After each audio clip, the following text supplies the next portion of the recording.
Praise the Lord. Hallelujah. Amen. So, ngayong umaga, handa po ba tayo para sa salita ng Panginoon? Tanungin mo nga po sa iyong katabi, handa ka na ba? Excited ka ba sa salita ng Diyos? Wala bang excited dyan? Amen. Praise the Lord. So, ngayong umaga, mabuti po ang Diyos. Amen po ba? Napakabuti ang ating Panginoon sapagkat muli tayo ay ginising. Amen?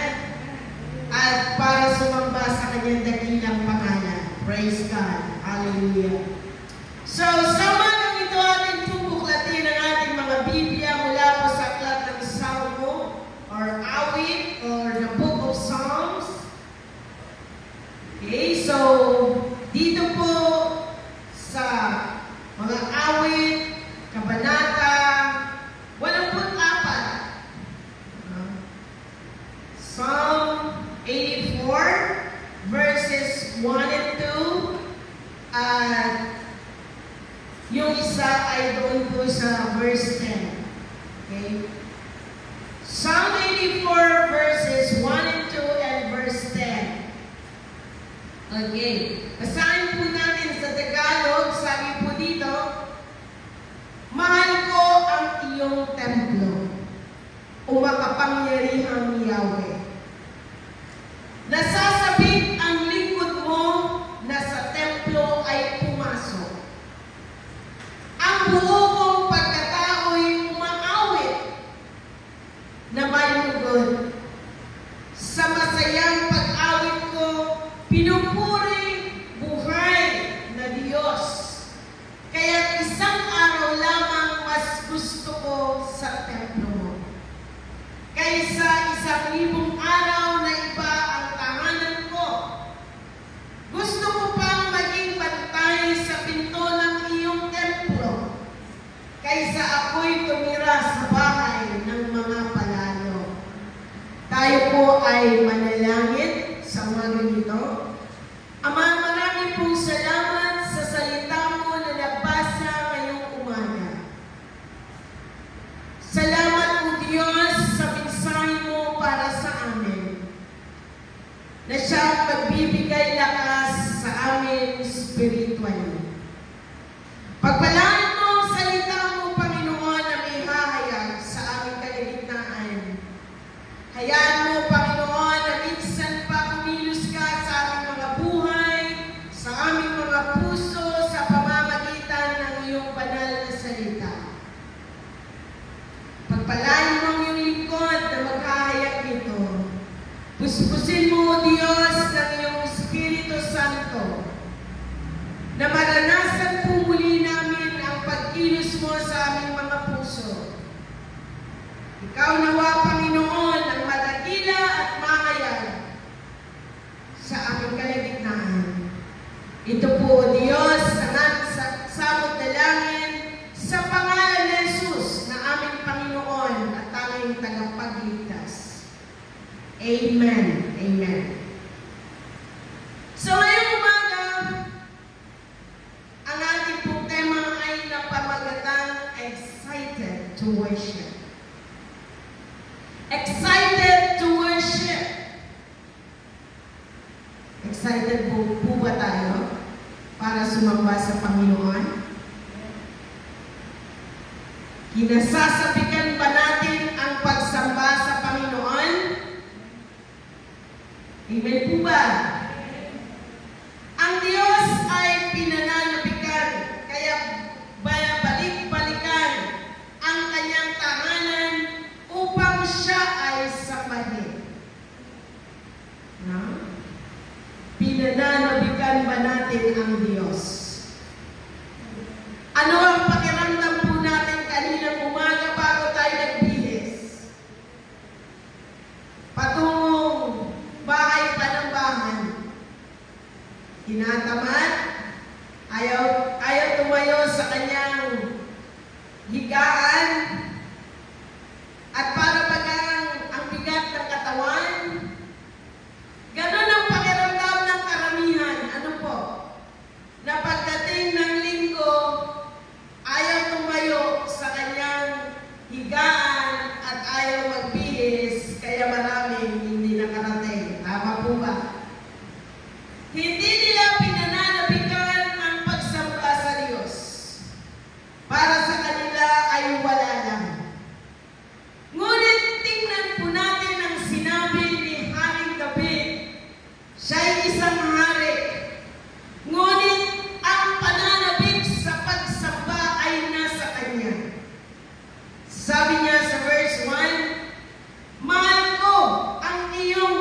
templo. Amen? O makapangyarihang Yahweh. Sa verse 2, nasasabik ang lingkod mo. Nasa templo ay pumasok. Gano'n din po ba ang spirit natin? Na laging pinananabigan ang araw ng linggo upang sumamba sa Diyos. Maging katulad po nawa tayo ni Haring David, kahit na siya isang hari, makikita po natin yung kanyang pananabik sa templo ng Diyos na siya ay pumasok. Kaya nga sabi niya, ang buo kong pagkatao ay umaawit na may lugod. Grabe, ano? Yung kanyang pananabik sa pagsamba sa Diyos. Kaya sabi niya, sa masayang pag-awit ko, pinupuri, buhay na Diyos.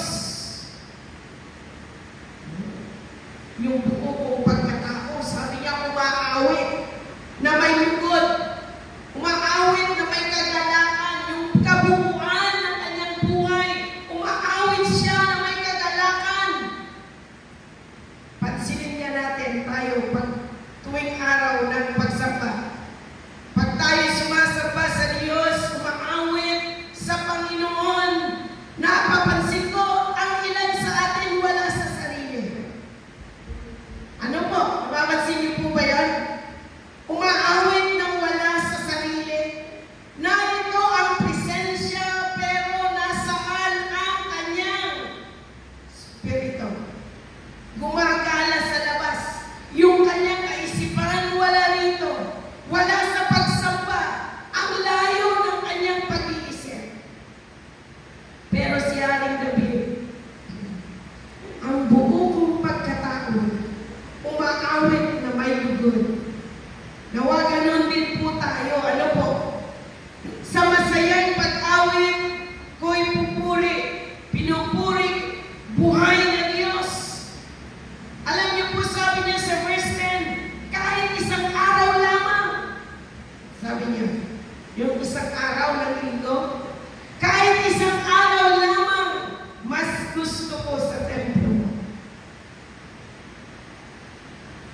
Ilang tao ang hindi pinili ang templo ng Diyos. Mas gusto ko ang sa templo mo pumasok. No? Kahit isang araw lamang, mas gusto ko sa templo mo kaysa 1,000 araw na iba ang tahanan ko, sabi niya.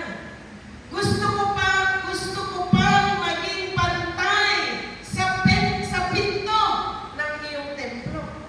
No? Magbantay sa pintuan ng templo. Isang hari, pinili niyang magbantay sa templo ng Diyos. Kaysa sabi niya, ako'y tumira sa bahay ng mga palalo. Grabe, ano po? Sobra yung kanyang pananabik, yung excitement niya sa pagsamba sa Diyos. Ilan kaya sa atin ngayong umaga ang excited na magpuri at sumamba sa Diyos? Sabihin niya ng malakas na Amen. Amen. Praise the Lord. Pero mayroon pa rin, ano po? Si Haring David ay kinasasabikan ang templo ng Diyos.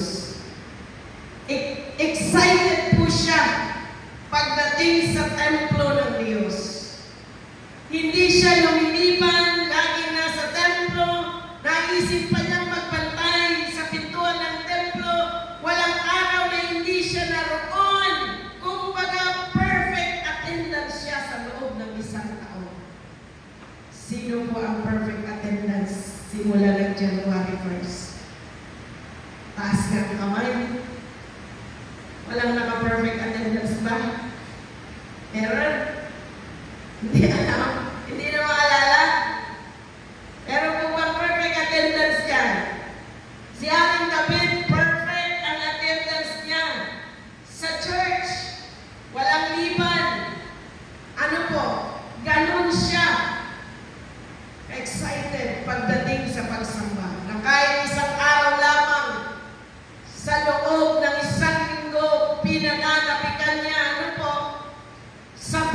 excited, very eager. No? Sa Tagalog, mapukaw, sabi niya, to be awakened.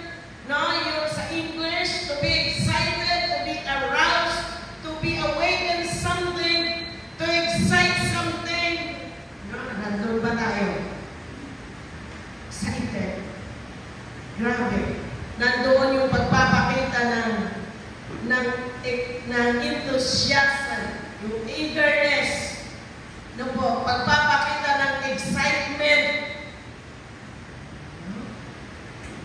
yung nakangiti siya pagdating pa lamang sa pintuan, makita mo na nagniningning yung kanyang mukha. Ibinubuhos ang maraming oras para sa isang bagay. No? Ito yung pagsamba. Amen? So bilang alagad, dapat nasa puso mo ang kasiyahan. Balik-balikan ang templo upang sumamba dahil mayroon kang kasiyahan sa Diyos. Amen po ba? Amen. Paano magkakaroon ng damdamin ng pagkasabik sa pagsamba? Una dito, valuing the house of worship. Paano magkaroon ng damdamin ng pagkasabik sa pagsamba? Una, valuing the house of worship. Pinahahalagahan ang lugar na para sa Diyos. Amen?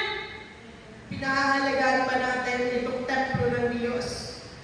Amen po ba? Mahalaga ang templo ng Diyos. Kaya kung maalala nyo yung nakaraang linggo na si Haring Solomon na siya nagpatayo ng templo para sa Diyos. Si Haring David na sa kanyang ama, ayun na lamang ang kanyang pagpapahalaga sa lugar na para sa Diyos.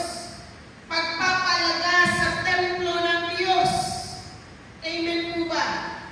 Kaya po nawa, pahalagahan natin ang pagsamba. Pahalagahan natin ang pagtungo sa lugar na para sa Diyos. Amen.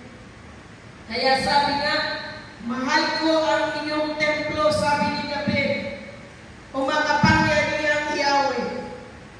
Ngayong umaga, gaano mo kamahal ang templo o bahay sa bahay? Gaano kahalaga ito sa iyo? Paano mo may papakita na meron kang pagpapahalaga sa templo ng Diyos? Una po, hindi natin babaliwalain ang lugar na mayroong kinalaman sa Panginoon. Amen po ba? Hindi natin bibigyan ito ng puwang. Huwag nating baliwalain, kundi pahalagahan natin. Kaya pagdating ng araw ng linggo, ang pagpapahalaga nawa sa pagtungo sa bahay sa bahay. Amen? Huwag baliwalain. Pangalawa, palaging maglaan ng oras na puntahan ang bahay ng Diyos. Amen? Amen po ba? Palaging maglaan ng oras at panahon. Ituturing na malaking pagpapala sa buhay ang bahay ng Panginoon. Amen? Amen po ba? Ituturing na malaking pagpapahalaga. Bigyan natin ng halaga. Alam niyo po, kailan lang meron akong nakitang nakapost sa Facebook, isang kasulinahan na nakalagay noon na karatula, "We are closed. It's Sunday. Sunday is for Jesus." O, di ba? Sunday is for Jesus. Although, alam natin, maraming kita pagdating ng Sunday kasi maraming bibili ng gasolina. No? Maraming pasahero kung ikaw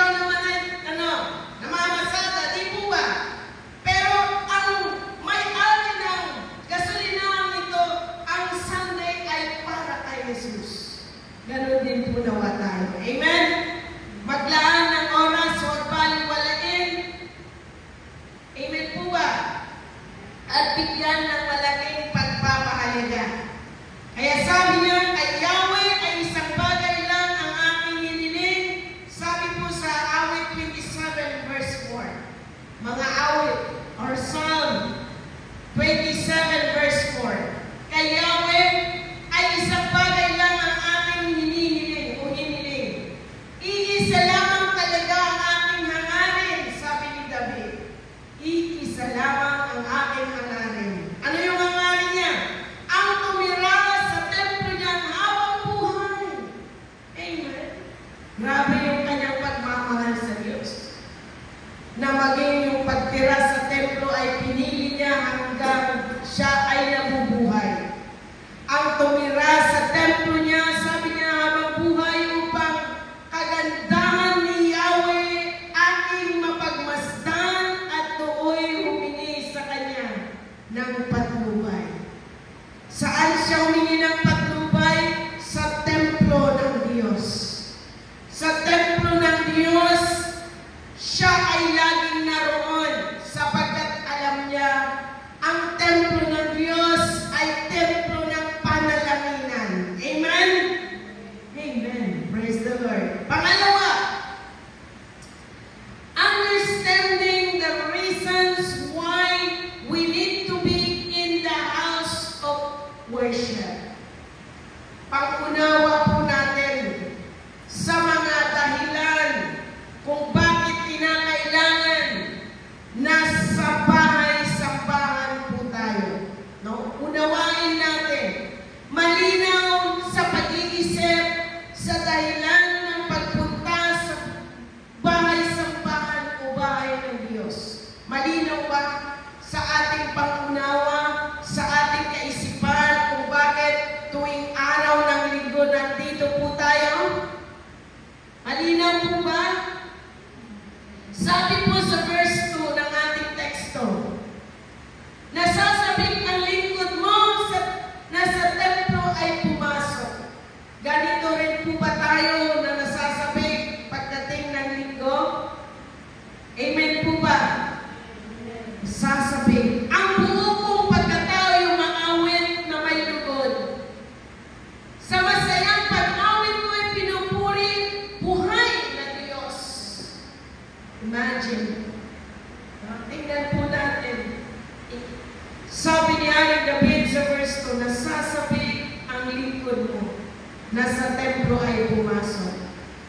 Mga kapatid, maging katulad po naman tayo ni Aling David na pinasasabik ang pumasok at makapanambahan sa Diyos.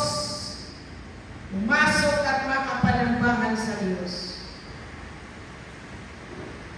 May taong nagsabi sa akin, pasensya na muna po at hindi ako nakakadalo ng gawain ng Diyos. Hindi ko naman nakakalimutan ng Panginoon. Sabi niya. Paano natin masabing hindi makalimutan ang Panginoon kung ang tao ay hindi na naglalaan ng panahon para dumalaw sa bahay panambahan? Ano sa palagay po natin? Hindi ko naman nakakalimutan ng Diyos. Pero dito si Aling David, yung kanyang pananabik sa bahay-sambahan, pero sa panahon po natin ngayon, makita po natin napakaraming tao na wala nang dahilan para sa kanila ang pumasok sa bahay-sambahan. Ba't wala nang dahilan kaya? At sasabihin pa nila, hindi man sila nakakalimot. Ano sa palagay ninyo? Kayo na ang magtuloy ng kaisipang iniisip ko. Bakit? Ano po? Wala na silang dahilan pumasok sa bahay-sambahan. Hindi sila nakakalimot, sabi nila. Pero dito po si Aling David, no? Makikita po natin, gayon na lamang ang kanyang pananabik na pumasok at makapanambahan sa templo ng Diyos. Alam niyo po, tiyakin po natin na sa araw ng pagsamba, buong lugod na haharap sa Diyos upang sumamba. Buong puso, nawa tayo na haharap sa Diyos upang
komunikasyon. Tama ba na sabihin hindi naman nakakalimot sa iyo, pero wala namang komunikasyon sa iyo? Ang taong hindi nakakalimot ay palaging mayroong komunikasyon. Amen? Amen po ba? So, ang taong hindi nakakalimot sa Diyos ay may komunikasyon sa Diyos. Saan? Sa bahay pa ng bahay. Amen? Walang ibang layunin, kundi ang katagpuin ang Diyos sa bahay pa ng bahay. Pangatlo, nababalot ang buong pagkatao ng katuwaan at kagalakan. Yung buhay natin, yung puso natin ay punong-puno ng kagalakan sa pagsamba sa Diyos. Amen? At hindi natin tinutulugan ng Diyos. Amen po ba? Hello? Hindi natin tinutulugan ng Diyos. Amen? Amen po ba? Na sa oras ng pagsamba, huwag tulugan ng Diyos. Paano kung tayo naman ay tulugan ng Diyos sa oras ng pangangailangan? Gusto mo po ba natin yun? Hello? Ayaw natin. Amen po ba? Kaya sa oras ng pagsamba, naroon yung layunin mo, nakatagpuin mo ang Diyos, naroon yung kagalakan mo sa puso na ikaw ay nakikipagtagpo sa Panginoon. Haharap ka sa Kanya ng punong-puno ng kagalakan. Amen? Amen po? Pangatlo, realizing that being in the house of worship is one of the paramount. Okay? Yung makita natin ang kahigitan ng nasa bahay ng Diyos. Yung makita natin yung halaga ng nasa bahay ng Diyos. Paramount means higit sa lahat. Higit sa lahat nawa na ito yung layunin natin na pagdating ng araw ng panumbahan, ito yung pinakamahalagang araw para sa atin. Amen? Sa verse 10, sabi po dito, kahit isang araw lamang, no? Yung ikinumpara ni David yung isang araw sa 1,000 araw. Mas mahalaga sa kanya yung isang araw kaysa sa 1,000 araw. Kaya sabi niya, kahit isang araw lamang, mas gusto ko sa templo mo. Kaysa 1,000 araw na iba ang tahanan ko. Gusto ko pang maging bantay, sabi niya, sa pinto ng iyong templo kaysa ako'y tumira sa bahay ng mga panalo. Isang hari, no? Siya'y isang hari. Gugustuhin pang maging bantay sa bahay ng Diyos. Mayroong panghari sa panahon natin na magbantay sa pintuan ng tahanan ng Diyos. Wala na sa ating kapanahonan ngayon. Pero si David, pinipili niya magbantay, pumaroon, nangunguna sa bahay-sambahan. Pinangungunahan niya na pumaroon sa bahay-sambahan. Kaya nga para sa kanya buo ang loob na mamalagi sa bahay-sambahan. Buo-buo, 100% ang kanyang puso, ang kanyang kaisipan na siya ay naroon sa bahay-sambahan. Kaya kayang gumawa ng paglilingkod kahit sa maliit na kalagayan. Kayang gumawa ng maliit na paglilingkod. Ano yung mga maliliit na paglilingkod? Kung titignan po natin, hindi naman lahat tinawag na pastor, hindi lahat tinawag na leader, hindi lahat tinawag na teacher. May mga maliliit na paglilingkod. Ano po? Pero hindi po pinapaliwala ng Diyos ang mga maliliit na paglilingkod na ito. Ang bawat paglilingkod sa Kanya ay mahalaga, maliit man o malaki. Amen po ba? Pantay-pantay kasaysayan na paglilingkod sa Diyos. Ang tinitingnan ng Diyos ay ang iyong puso, ang iyong katapatan, ang iyong kagalakan na maglingkod. Amen?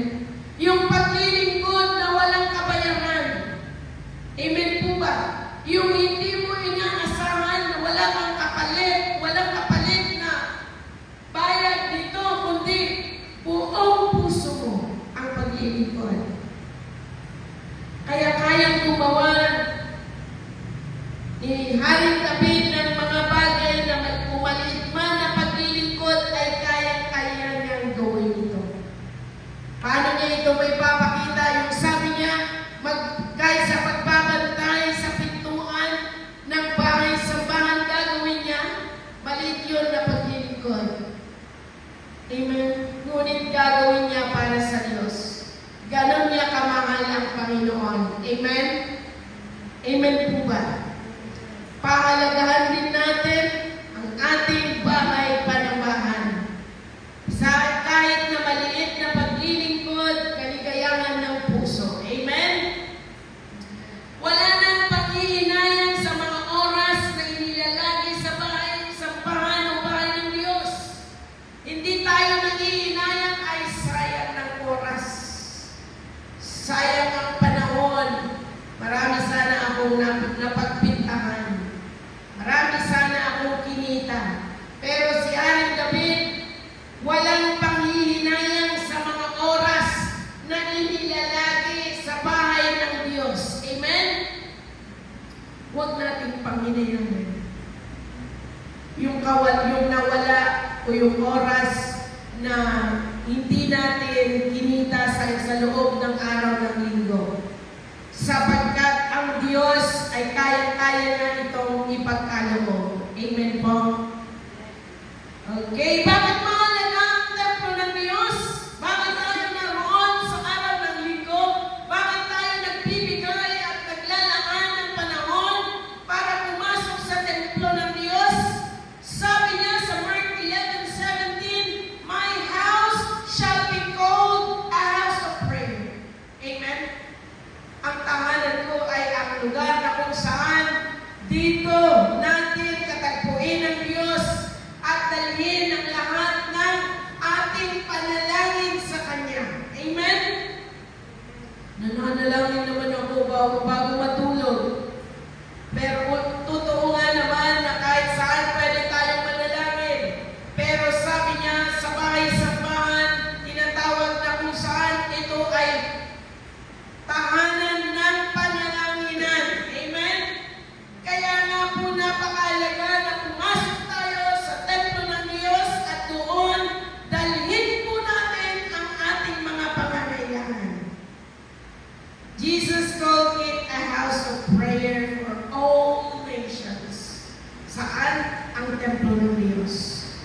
Dito pwede nating gawin lugar na kung saan dito tayo mag-ayuno, dito tayo manalangin, dito tayo mag-intercede, manalangin para sa iba, para sa mga kapatiran po natin. Amen. Dito tayo magpuri, dito tayo makinig ng salita ng Diyos. Ang panalangin ay mahalaga. Okay? Ang panalangin ay napakahalaga. Ito yung pinakamahalaga. At saan natin gagawin ang panalangin? Dito sa bahay-sambahan. Kaya nga po napakahalaga para sa atin na pumaroon tayo sa bahay-panambahan.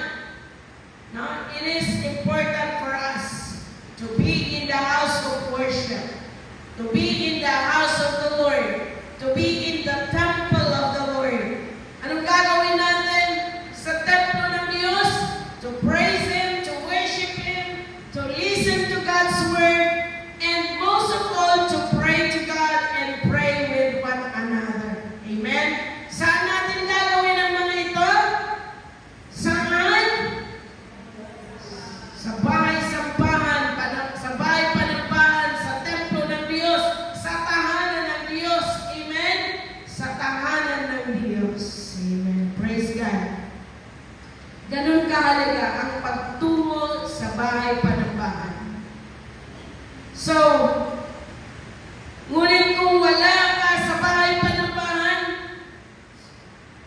marami kang mamiss.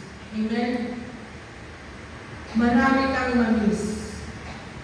Yung panalangin ng isang kapatid ay nakaligtaan mo. Pag hindi ka nakarating sa bahay panambahan. Mapalad ang pumakaroon sa bahay panambahan sapagkat palagi silang naipapanalangin. Amen? Palagi silang naidudulog sa Diyos. Yun ang privilege ng mga laging sumasamba sa Diyos. Amen po ba? So ngayong umaga, ang application po natin, itrato natin ang bahay ng Diyos na espesyal. Amen? Itrato natin ang tahanan ng Diyos na espesyal sa ating buhay. Amen? Panabigan po natin at palagiin po natin na tayo ay pumaroon. Panabigan, sabik na sabik, at laging bumabalik. Amen? Ano kaya? Bakit kaya hindi nananabik ng ibang tao? Ano sa palagay ninyo? Bakit walang pananabik? Mas gugustuhin pa nilang maglaba? Mas gugustuhin pa nilang matulog pag-araw ng linggo? Mas gugustuhin pa ano ba yung ginagawa nila? Makipagmanitisan, mag-shopping, ano po, no? Linggo ngayon, shopping tayo, no? Yung iba, nagsa-shopping. Gumagala. No? Mas pinipili nila yung mga bagay-bagay sa kamunduhan. Hindi sila makapaglaan ng panahon, oras, na dumaan o dumalo sa gawain ng Diyos. Nakakalungkot, ano po? Tapos sasabihin nila, ang hirap ng buhay. Ang daming kulang, ang daming pangangailangan. Ang anak ko may sakit. Ang dami nilang sinasabi, kung pakinggan po natin. Eh kung naman sila sa bahay sa bahay, minsan na ipanalangin po siya, ano po? Kung may sakit, sikapin na pumanoon sa bahay sa bahay. Bakit? Kasi sabi nga, my house shall be called a house of prayer. Sikapin. Kung kaya mong lumakad, sikapin mo na pumaroon, makarating sa bahay sa bahay. Why? Because napakahalaga yung presensya ng Diyos sa bahay sa bahay. Although alam natin na the Lord is everywhere, pero kakaiba yung presensya ng Diyos sa kanyang sariling tahanan. Amen po ba? Kakaiba yung presensya ng Diyos sa kanyang tahanan. At kakaiba yung pagkilos ng Diyos sa kanyang tahanan. Diba sa tahanan mo, mas ano ka, kumilos sa tahanan mo, ano po? Komportable ka? Pumunta ka kaya sa ibang tahanan, komportable ka ba? Hindi. Sa tahanan mo, ikay komportable. At nagagawa mo ang lahat, walang pumipigil sa iyo. Kasi ito yung tahanan mo. Ang Diyos, ito yung tahanan niya. Malayo siyang kumilos sa kanyang sariling tahanan. Amen? At malayo niyang gawin ang milagro sa kanyang sariling tahanan. Magagawa niya lahat sa kanyang sariling tahanan. Mga bagay na imposible, mas gagawin niya sa kanyang tahanan. Amen? Kaya kung ikay may karamdaman, pipiliin mo, mas piliin mo ang makarating sa bahay panambahan at doon may panalangin sapagkat sa tahanan ng Diyos, malaya siyang makakakilos na gawin ang mga bagay na imposible. Amen? Palapakan po natin ang Panginoon. Praise the Lord. Sa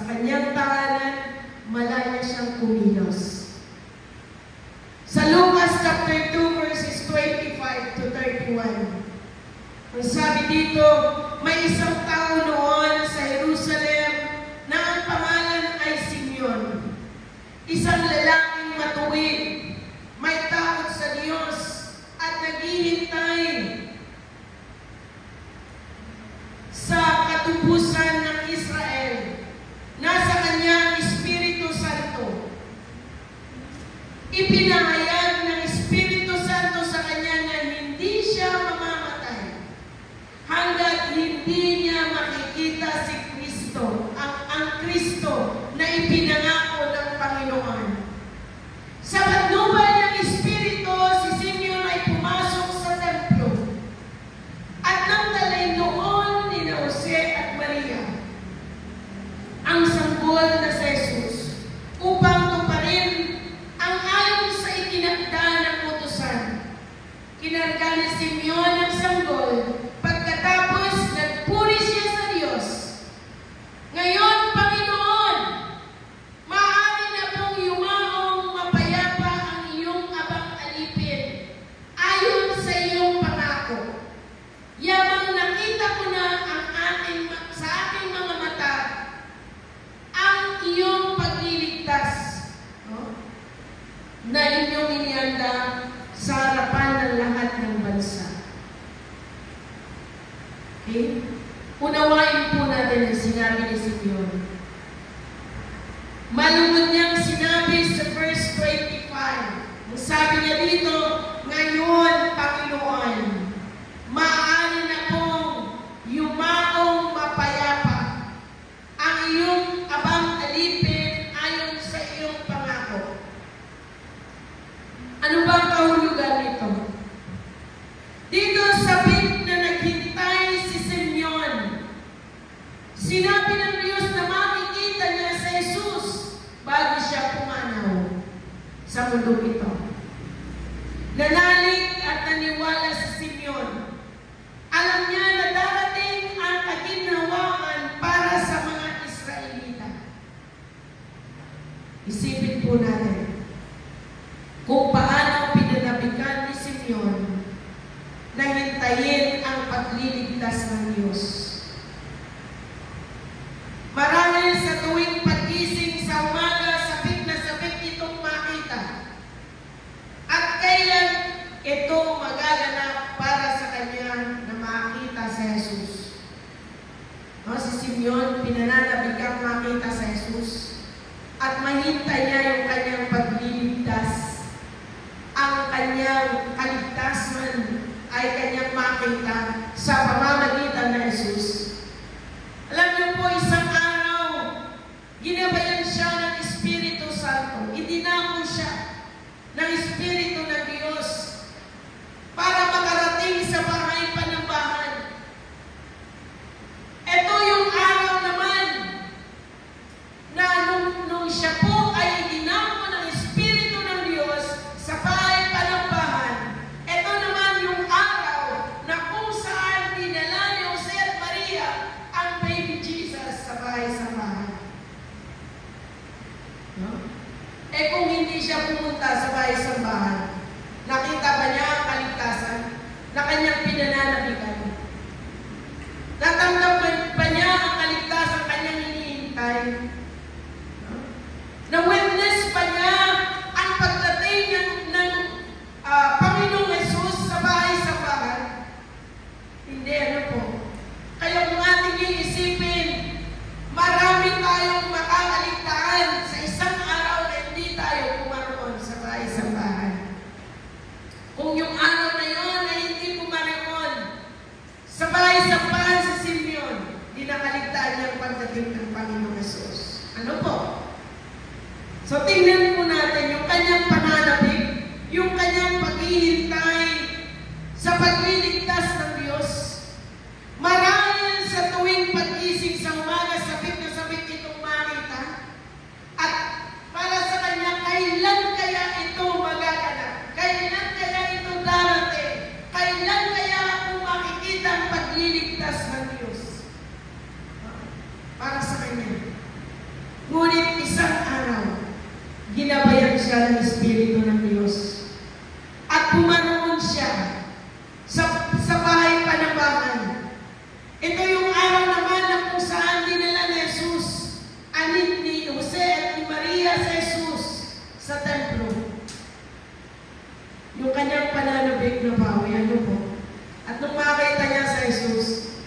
kinarga niya si baby Jesus at nagpuri sa Diyos. So kung titignan natin yung karga-karga niya si baby Jesus, at nagpuri sa Diyos, grabe yung kanyang naranasan, presensya ng Diyos. Kaya nga sabi niya sa verse 29, ngayon, Panginoon, maaari na po akong yumako. Maaari na siyang pumanaw sa mundo. Maaari na akong yumako mapayapa, sabi niya. Yung abang alipin, ayon sa iyong pangako, sapagkat nakita ko na ang pagliligtas ng Diyos. Pwede na akong mamatay, Panginoon. Pwede na akong mawala sa mundong ito. Nakita ko na ang pagliligtas mo. Sabi niya sa Panginoon. Nanalig at naniwala siya na si Jesus ay darating sa sanlibutan. Dala ang pagliligtas ng Diyos para sa lahat at nanalig sa Kanya. At para sa lahat ng maniwala at manalig, sila ay maliligtas. Si Simeon, nakita niya si Jesus. At nauunawa niya, alam niya, nakita niya ang habag at grasya ng Diyos. Grabe, po. Kung natulog siya sa araw na yun, nakaligtaan niya ang pagdating ng Jesus. So, ganun kahalaga po. Napakahalaga ang pagtungo sa bahay panambahan. Sa umaga nito, kinasasabikan po pa natin ang pagsamba. Kung hindi po natin kinasasabikan ang pagsamba, nawa sa umaga nito, may natutunan po tayo kay Haring David. May natutunan po tayo kay Simeon. Ano po? Na napakahalaga ang pagtungo sa bahay panambahan. Yung kasabikan mo, yung excited ka na pumaroon sa bahay sambahan. Amen? Ang pagsamba para sa atin ay may kasiyahan at may kagalakan. Sapagkat naniniwala tayong kinakatagpo tayo ng Panginoon sa ating bahay panambahan. Kinakatagpo tayo. Narito ang presensya ng Diyos. Narito ang kaligtasan ng Diyos. Narito ang pagtugon ng Diyos. Ang mga paniniwala natin ay nagmumula lamang sa kung anong nakasulat sa Biblia. Ito lamang at wala nang iba ang ating sinusunod. Amen? Sapagkat para sa atin, lahat ng dapat gawin bilang isang Kristiyano ay nakasaad dito. Ano po? Nakasaad dito ang utos ng Panginoon. At mapapag-aralan natin ang lahat dito sa Kanyang salita. At kadalasan naririnig mo ang pagtuturo dito sa bahay panambahan. Bihira lamang itong naiayag sa labas. Kaya saan natin mapapakinggan ang salita ng Diyos? Sa bahay sambahan, sa church. Kaya napakalaga para lumago tayo sa ating pananampalataya sa Kanya, pumarito tayo sa bahay panambahan na excited tayo para sa mensahe ng Diyos tuwing